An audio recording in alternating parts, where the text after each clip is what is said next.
remember years ago, a day like this moment would have been called the AT&T call to the bullpen. But we don't do corporate sponsorships, so this is not that. But I'm glad to be here with you up here this morning. If you want to go ahead and follow along, we're going to start off in Luke chapter 13. If you want to follow along with our time together here this morning.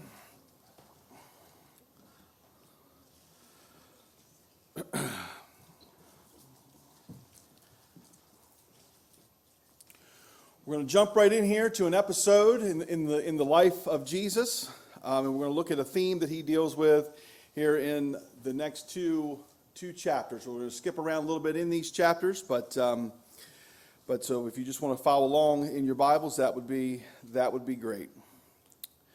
So we're going to start at verse 10, where it says, "And he was teaching in one of the synagogues on the Sabbath, and there was a woman who for 18 years had had a sickness caused by a spirit, and she was bent double and could not straighten up at all. When Jesus saw her, he called her over and said to her, 'Woman, you are freed from your sickness.' And he laid his hands on her, and immediately she was made erect again and began glorifying God. But the synagogue official, indignant because Jesus had healed on the Sabbath, began saying to the crowd in response, 'There are 6 days in which work should be done. So come during them and get healed, and not on the Sabbath day.'"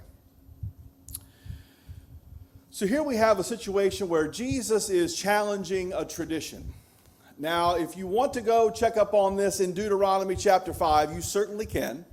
But Jesus has not violated any law here. What he has violated is a tradition that was born out of a law, right? And a lot of times what happens with traditions born out of laws is the intent of them is very pure in the beginning. The idea is we want to make sure that people use the Sabbath day to glorify God and don't want anything else to get in the way. And over time, that had evolved into not participating in a number of things that were perfectly allowable by law. And as you see, those that were in leadership, was very important that they followed these rules. Because here's the thing about when a tradition becomes a law.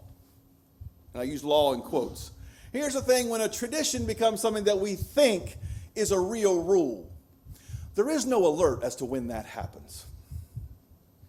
There is no day, there is no declaration day where someone stands up in the temple and says, from this day forth, what we said before as a tradition has now become a law. That doesn't happen.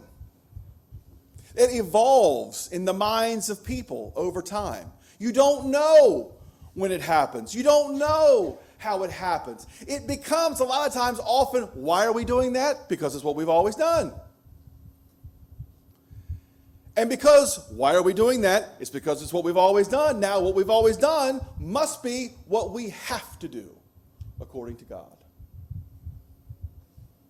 A lot of times there's no thought process to that. There's no study involved in that. It's just what happens. After a while, this is just what we do. I think we've gotten better at that as a people over time. But there was a time, I can remember, I'm 43 years old, okay?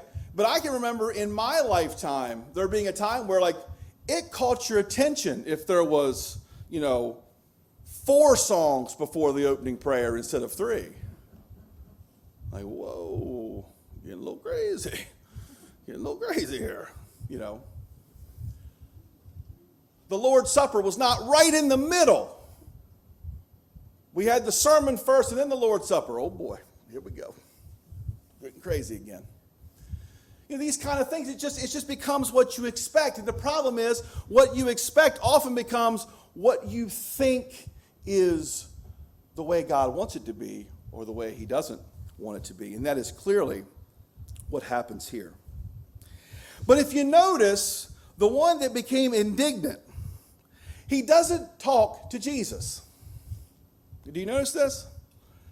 He doesn't talk to Jesus. He talks to the people.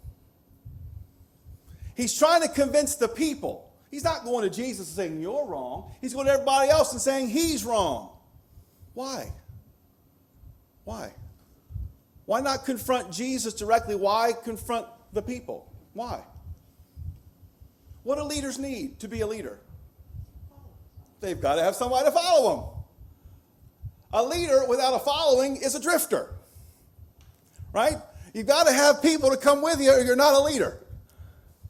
So it's all about the people. It's all about getting the people on your side. Now remember, these are people that are not the high class in society. We'll get more to that here. We'll get more into that in just a few moments. But these are people that are responding to Jesus because Jesus is giving something that they're not used to seeing. Jesus is, flipping their understanding of the way the world should work. And Jesus doesn't wait to do that. He jumps right into the Sermon on the Mount and starts it from the very first words. When he starts saying, blessed are the poor in spirit. Blessed are people that hunger and thirst for righteousness. Blessed are the peacemakers. All these things that have not been glorified in society are now glorified by Jesus. Society glorifies strength, power, influence, wealth. Jesus glorifies things that later on are identified in a very succinct and understandable way known as the fruit of the Spirit, right? Jesus glorifies things like love, peace, joy, patience, kindness, goodness, faithfulness, gentleness, self-control, these kinds of things. In fact, there is no law against those kinds of things. So you've got kind of a conflict here. And again, I want you to notice that word indignant there. I mean, the idea that you get, this translation uses the word indignant. I'm not sure which translation you're using or what word it may use there. But the idea is this is an excitable disagreement. This is not just, I beg to differ, sir. Now, it's a little more passionate than that. In verse 15, but the Lord answered him and said, you hypocrites, does not each of you on the Sabbath unite untie his ox or his donkey from the stall to lead him away to water him? And this woman, a daughter of Abraham as she is, whom Satan has bound for 18 long years, should she not have been released from the bond on this Sabbath day? Jesus is saying, what kind of priorities have we got going on here, folks? I mean, first of all, you guys do this. You guys, let's not sit in here and pretend you guys don't do anything on the Sabbath day. Stop. Just stop. I don't know who you think you're fooling, but you're not fooling Jesus. Right? Just stop. And then the second implication that he makes here is how much more important is it for me to care for this woman who is a daughter of Abraham? She is one of our people. She is in our fellowship. She's someone that we love and we care about. That is so much more important than what you do. And yet, you're criticizing me for doing something better than what you already do. Hey, come on, folks. Come on, folks. And then verse 17. This is where I really want to start our focus here this morning. As he said this, all his opponents were being humiliated. All his opponents were being humiliated. And the entire crowd was rejoicing over all the glorious things being done by him. So it was important for the person who was indignant in the synagogue, this synagogue official, as he's called. It was important for him to win the favor of the people. How'd that work out? Didn't work out at all, right? Jesus is a crowd favorite now, right? Because the people are being humiliated, it says. Now, I want you to think about this for just a second. I want you to spend a moment on this. And this is hard, I think, for us to relate to in a macro sense, but maybe in a micro sense, you can relate to this. Have you ever worked with someone or known someone who seems like, everything they do, the bosses listen to that person more than they listen to me? This person has advantages that I don't have. This person, seems to have some, I don't know why they have it, but they just seem to have this ability to say something and everybody agrees with it. Whether it's right or wrong doesn't really seem to matter. It just seems like everyone wants to listen to this person. And I'm not in that group. That's not me. What I say, people ignore. What I do, people don't value. They value that. They don't value what I do. That is a very minor example of the major reality of the people that are responding to Jesus here. These are people that are being faced down with a synagogue official who has so much more power, influence in the culture in which they live in than these folks do.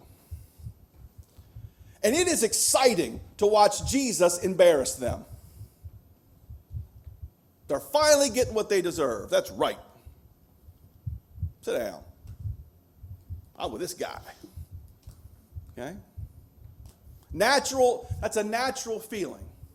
Now, does that sound like what Jesus is really after with his followers? We probably got some growing to do here, right? Probably got some growing to do. All right? But that is the reaction oftentimes to Jesus. Now imagine being a follower of Jesus. I preached about this years ago. I don't imagine anyone remembers it, but this kind of is consistent with my belief of what happens with Judas when he decides to betray Jesus. When you're with Jesus all the time and you see the way he handles these situations, after a while you've got to start to think, nobody's going to get this guy. He knows what to say and what to do all the time. And it always works out. He's always got the right answer. He always asks the right question. He always does the right thing.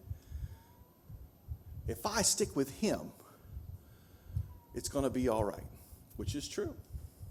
Which is true. Unfortunately, if we don't keep that into its proper context, we're going to have another problem. If you turn ahead to the very next chapter, in chapter 14, verse 1, it says, we're going to see a very similar story. It happened that when he went into the house of one of the leaders of the Pharisees on the Sabbath to eat bread, they were watching him closely. Now he's going into someone's home, okay? And this is on the Sabbath, and they're watching him very closely. You're already getting cued.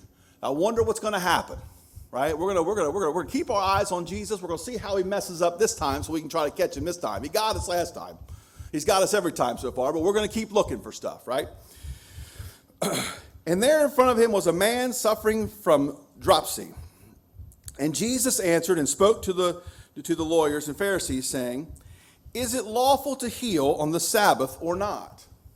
Uh-oh. Jesus probably has a good idea, even based on his own previous experience, how they feel about this. They know what they're teaching. They probably know what Jesus has said about this. So Jesus is just going to confront them with the question, is this a violation of the law or not? And as you often see from people who are trying to discredit Jesus, when asked a direct question, what do? Verse 4, but they kept silent. But they kept silent. Okay?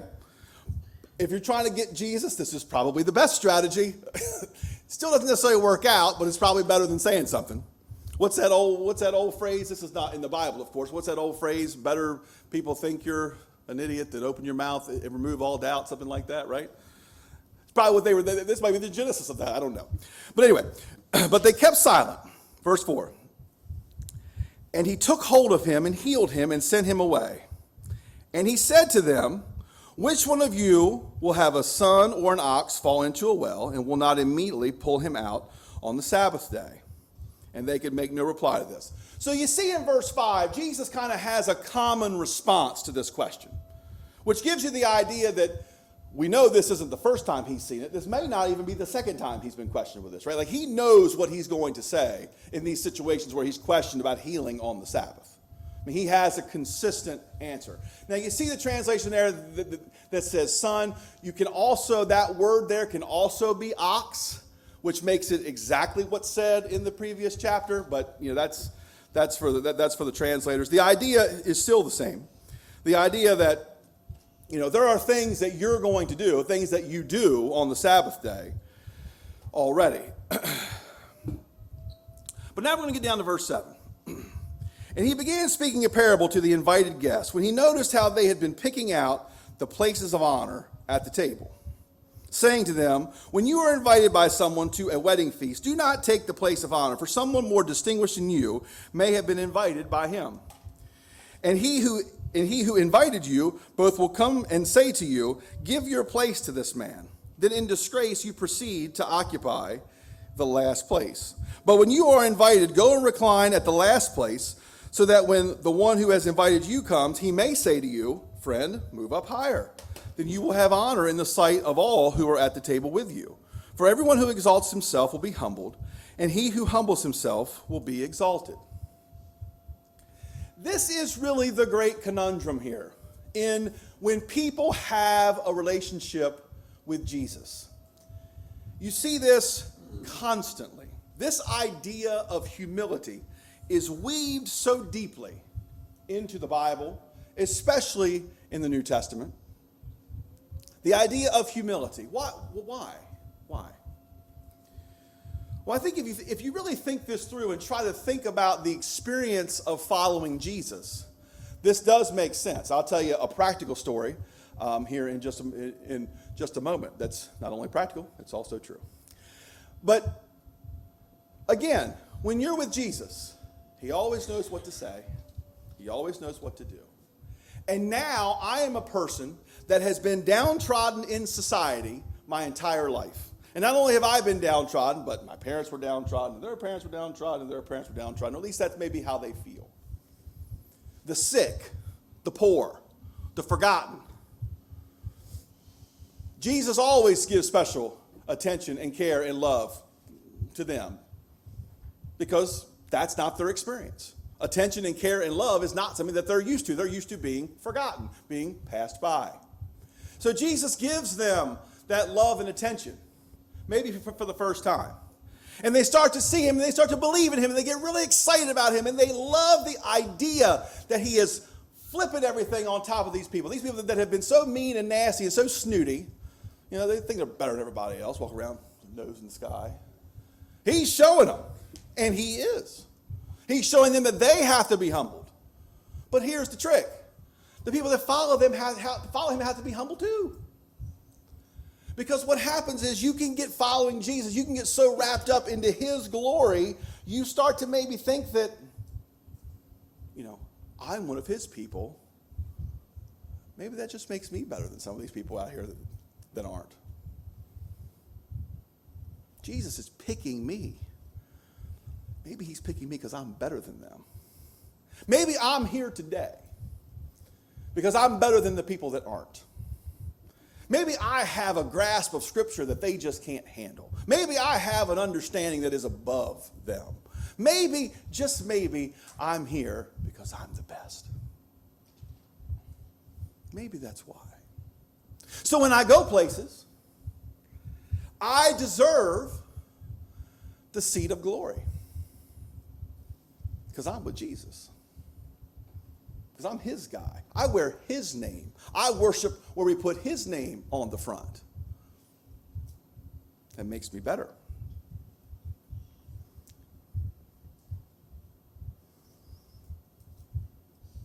Verse 12. And he also went on to say to the one who had invited him. So he's talked to the people now. He's talked to the people that have kind of put themselves in these positions of honor for whatever reason. Because again, maybe it could be because they feel like the script has been flipped here a little bit. Oh yeah, now we're going to, I'm tired. I've been sitting out on the porch my entire life. Now I'm going to come in and sit at the table where I've never been invited before. This is great. And he tells them, be careful.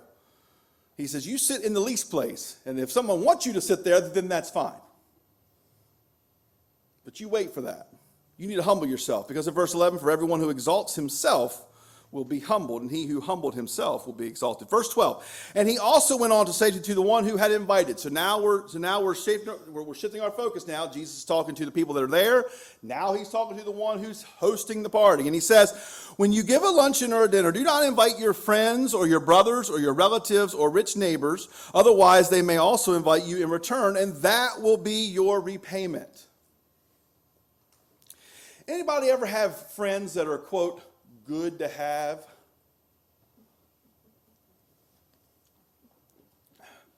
You heard that phrase? That's a good friend to have.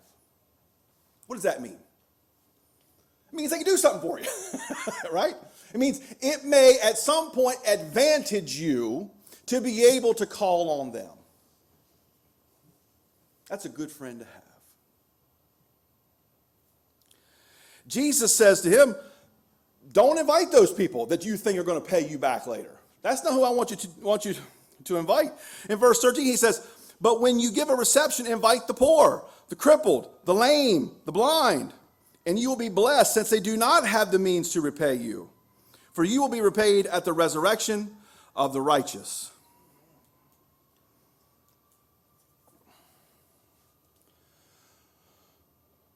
Everyone has motivation of doing things. Sometimes our motivations are pure. Sometimes they're self-seeking. Sometimes we like it the best when those two things merge. This is going to look good and it's good for me. But the Bible also talks about this kind of system of getting things back, right? The idea of, when people see what you do and they praise you, that is the reward, right? When we give to the poor, we're supposed to be so secretive that what? Not even the left hand knows what the right hand is doing. That's how secretive we're supposed to be. Like part of our own body isn't even supposed to know. That's how quiet and secretive it is. Why? Because if everyone sees it and celebrates it, guess what? It's still great. You've still done something good, but just know your reward is the praise that you're getting. That's your reward, and sometimes we like praise. But that is the reward. That's over now. What Jesus is talking about here, and what also comes up in other places, is if you do things for those that cannot repay, do things in secret, help those that are really hurting, then God steps into the reward system. And I don't think it's a good practice. I don't want you to mishear what I'm saying. I don't think it's a good practice to do anything because of what you get out of it. I don't think that's why we're called to be here. Hey, be a Christian because you get all this cool stuff. I don't think that's the deal. I think the deal is we're supposed to be here because of who God is and what he's already done and how we appreciate that and how we love and extend that love to other folks because of how it's been extended to us. But we have to keep that in mind or we're going to start to think that we're a little bit better. One of the most discouraging things for me about going to Harding, especially when I was a Bible major in my first iteration there at the university, was I told Dad this. I remember calling him and telling him this one time.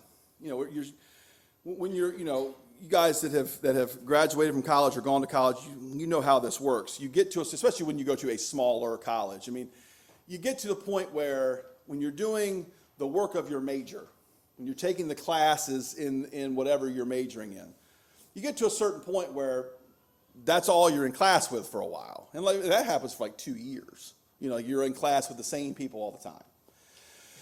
So all the Bible majors are together. All the nursing majors are together in all their classes. All the business majors are all together. And you're in so I'm in these classes day after day with all these Bible majors. I remember saying, I always feel like this is such an arrogant room in here with all these Bible majors. there wasn't a whole lot of, and listen, and I'm not saying I helped make it better either. But I'm just telling you, that's how I felt. Because there wasn't a whole lot of room for people being wrong. Like that wasn't an option. If the teacher said something they didn't like, he was wrong. If you said something someone didn't like, you were wrong. If they said something you didn't like, they were wrong. It just seems so, people seem to be so easy and so quick just to say, nope, that guy's wrong. Next, move on. Why is he wrong? Well, because of this and this and this and this and this and this. But in the end, he's wrong because he disagrees with me. I mean, that's the real truth. No one's going to say that out loud, but that's the real truth. And we've got to be careful with that. We've got to be careful that our association with Jesus doesn't, by association, make us think we're better than everybody else, because Jesus is better than everybody else, us included. But we can start to get that air if we're not careful. We start to get that air, because, hey, Jesus wants to hang around with me. And yet, what's so interesting is the Bible says that that's the very reason why we should be humble. The fact that Jesus wants to hang out with us. Because we don't deserve Jesus being there. If Jesus had a moment like that, he'd be gone. He wouldn't be next to me. No way. No way. We talk about grace all the time. Okay? Well, I mean, the very concept of grace is we don't deserve it. Once you deserve it, it's not grace. Once you deserve it, it's not grace. That's how this works. Grace is not some arbitrary thing that we just bring up because it fits in our story. No, grace is a real thing that is extended to folks that should remind them that the relationship we have with Christ is not one that I deserve or you deserve or anyone else deserves. And that should keep us humble. And Jesus is reminding, he's saying, look, you need to extend grace. You need to invite these people that don't get invited. You need to be good to these people who don't have and can't repay. Because guess what? That's what God is doing to us. I can't repay God. Are you crazy? God didn't look at me or look at you and say, you know what? I think that person's a good investment. I think when I'm in a pinch, I can call on them and they can help me. God saying that. I mean, it's silly, right? It's silly. It's crazy. Stronger words than that too, but we'll just go with silly and crazy.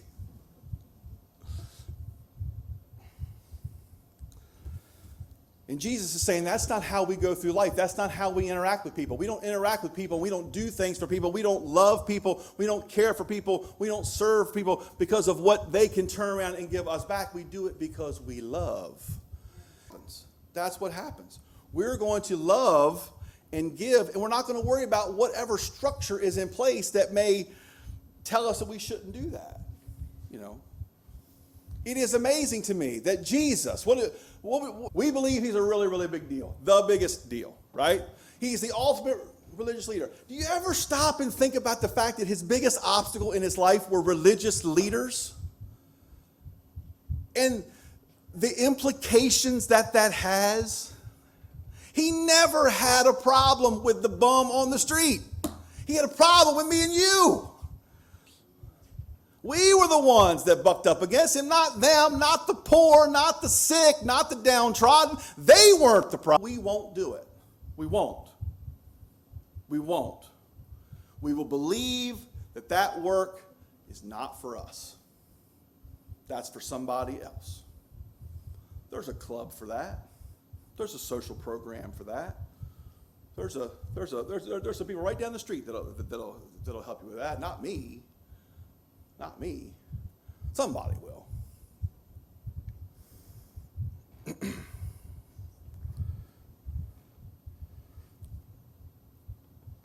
Jesus healed on the Sabbath because he wanted to show the value of people.